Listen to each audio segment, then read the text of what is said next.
Reach Locked On Heat on Twitter, Instagram, email us at lockedonheat@gmail.com. Let's update the Heat culture bracket in which the person who represents Heat culture moves on. All right, let's get to our first matchup here. We've got number 3 seed Alonzo Mourning versus 30th seed Tim Hardaway. What do you think? Not fair. Not fair. Who put these things together? Like, that's two great teammates there from that 90s era of great Heat basketball. We're talking about Heat Knicks, and here we have two of the most important players of that Heat Knicks rivalry, Alonzo Mourning versus Tim Hardaway. I mean, look, Timmy, I think, has a special place in a lot of longtime Heat fans' hearts. I've said I still believe Goran Dragic, if you look at the 7-8 years that he was with Miami, had a better career in Miami than Tim Hardaway. Tim Hardaway obviously had a better career in general. He's now a Hall of Famer. Having said that, I think Timmy was part of helping establish that tough identity in Miami, but he also, complained about the body fat test, and he also eventually left as a free agent, sick of what Miami was doing, sick of Heat culture, sick of everything here in South Florida. Although his jersey is up in the rafters, so I think you have to give him, you have to give Alonzo the nod there. Although Alonzo also left in free agency in 2003, he went to go join the New Jersey Nets at that point in time. Yeah, that's right. They were the New Jersey Nets.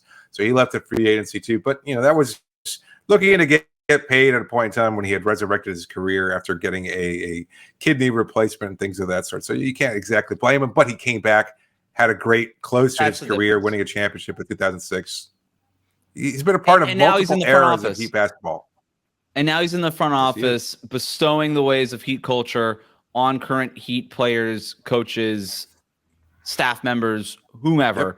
Yep. And so that counts for a lot, and that's why he's a top 4 seed in this bracket. So I think it's a pretty easy one. Alonzo Mourning moves on. Let's get to our next matchup. Number 19 seed James Posey taking on the 14 seed Joel Anthony. I spoke to Joel recently for a story I wrote for the Miami Herald. Joel Anthony. That's right. Let me make the case on behalf of Joel Anthony. Not only was he a great representative.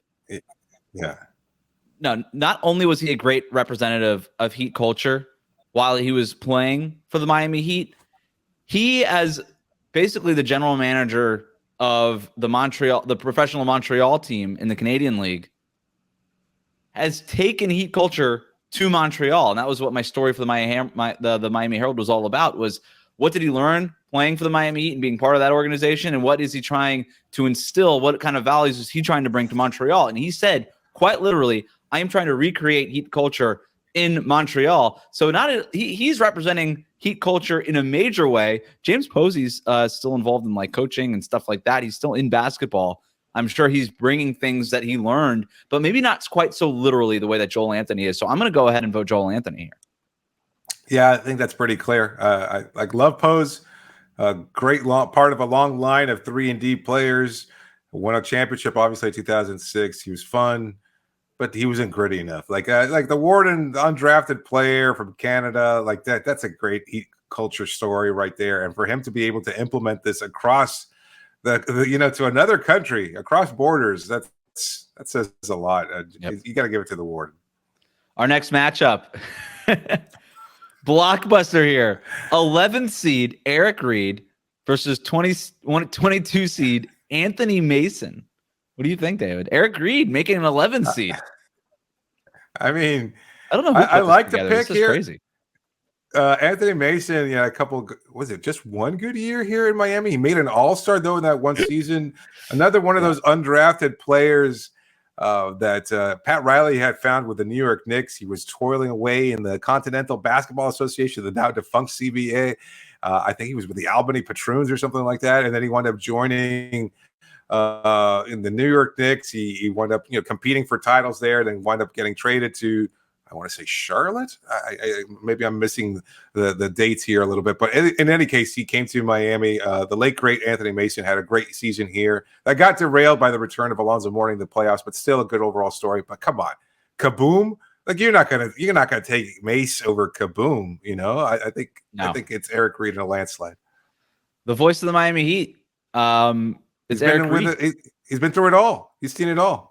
He's seen it all, and he's seen a lot more than he lets on too on the broadcast, because he's been around, and he does tell the stories when he makes appearances and stuff. But like, he's seen everything, right?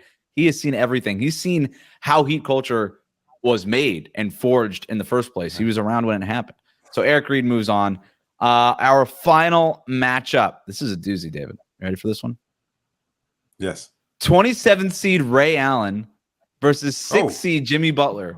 Maybe Ray Allen, who made the greatest shot in Miami Heat history, versus Jimmy Butler, who had arguably the greatest series in Heat history, the greatest playoff runs in Heat history. Arguably, I'll put arguably in front of that.